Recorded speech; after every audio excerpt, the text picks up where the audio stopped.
Sammy.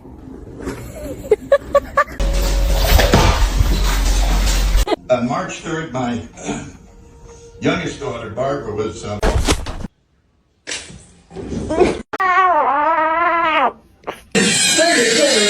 Stay there.